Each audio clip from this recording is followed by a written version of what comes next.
Cyber হামলায় ভ্যাকসিনের তথ্য চুরির অভিযোগ তুলেছে ফাইজার বায়োএনটেক। প্রতিষ্ঠানটি জানিয়েছে ইউরোপিয়ান মেডিসিনস এজেন্সি থেকে চুরি গেছে গুরুত্বপূর্ণ নথি।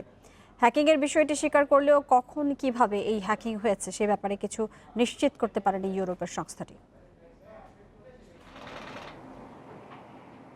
ইতিমধ্যেই ব্রিটেনে করোনা ভাইরাস টিকাকরণের কাজ শুরু করেছে ফাইজার ও বায়োএনটেক।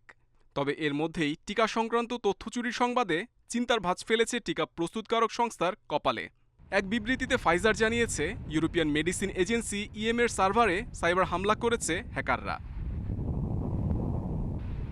সার্ভারে টিকাকরণ এবং টিকার ছাড়পত্র সংক্রান্ত বিভিন্ন নথি থাকলেও সাইবার হামলায় কোনো ক্ষতি হয়নি বলে জানিয়েছে মার্কিন ওষুধ প্রস্তুতকারক প্রতিষ্ঠানটি।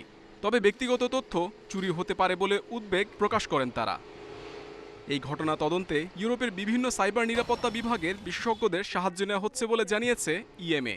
সাইবার হামলায় টিকার তথ্য চুরির অভিযোগ এটাই প্রথম নয়। এর আগে চীন এবং রাশিয়ার হ্যাকাররা টিকা প্রস্তুতকারক সংস্থাগুলির তথ্য সংগ্রহের চেষ্টা চালিয়েছে বলে অভিযোগ করে আসছে মার্কিন নিরাপত্তা বিশেষজ্ঞরা। করোনার দুটি টিকার অনুমোদন নিয়ে কাজ করছে ইউরোপিয়ান মেডিসিনস এজেন্সি ইএমএ। কয়েক সপ্তাহের মধ্যে এই অনুমোদন দেওয়ার কথাও রয়েছে সংস্থাটির, কিন্তু এর মধ্যেই ঘটল তথ্য চুরির ঘটনা। বায়োএনটেকের দাবি, এই হামলার ফলে তাদের টিকা প্রস্তুত ও অনুমোদনের সম্ভাব্য সময়সীমা পিছিয়ে যাওয়ার কোনো সম্ভাবনা নেই। Mohammad Nazim, independent news.